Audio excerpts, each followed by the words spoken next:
here's why Peter Dutton's nuclear power plan is an unrealistic fantasy. Everyone knows that the days of fossil fuel energy production in Australia are limited.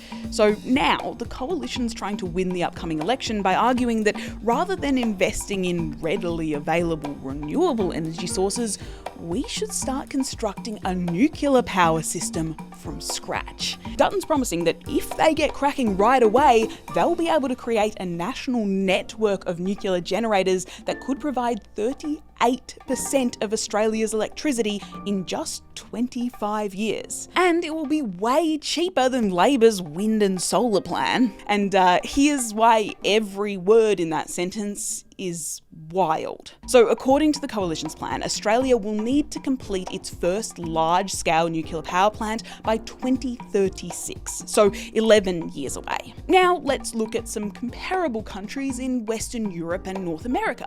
In the last couple of decades, there's been 5 large-scale nuclear plants that have reached construction stage. 4 of the 5 have suffered massive setbacks and will each take 18 to 24 years to finish building, not including the years of planning, and will all cost between 2 to 6 times more than the original estimates. But the 5th plant was abandoned mid-construction because it was so astronomically expensive.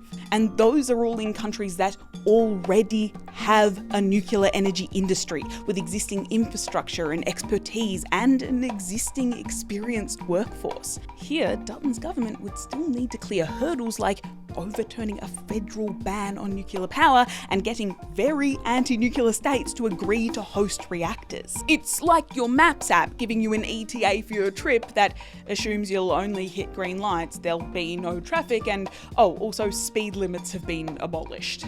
Like, sure, in theory. The coalition claims their plan will be several $100 billion cheaper than Labor, but part of the reason that price tag is so low is that their estimate of how much electricity Australia will be using in a decade or so is also way lower than Labor's. Basically, the coalition's numbers assume there won't be a massive increase in things like electric cars or energy-intensive artificial intelligence, despite a lot of evidence pointing to that being the case. In fact, the overwhelming majority of agencies and experts in the field do not believe that this is a credible plan and have repeatedly found that nuclear energy would be more expensive than the renewable system Australia is building now. But even if Dutton did somehow manage to pull off his borderline impossible scheme, it's still not nearly as clean or reliable as he would like you to think. Sure, nuclear reactors are zero emission, but if we stop investing in renewables, where are we going to get our power from for the next 20 years while we wait for them to be built? According to Dutton, coal and gas.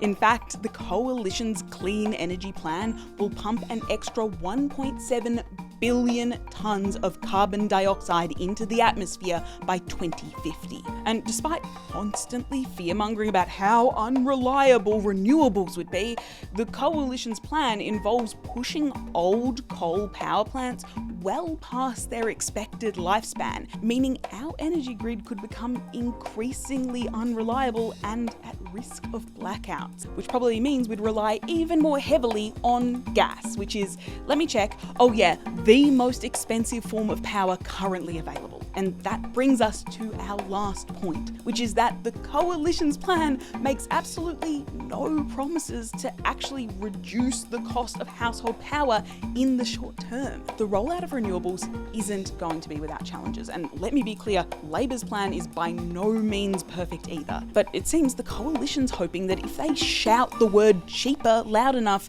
voters just won't notice the gaping holes in logic that make their nuclear Australia less of a plan and more of a fantasy.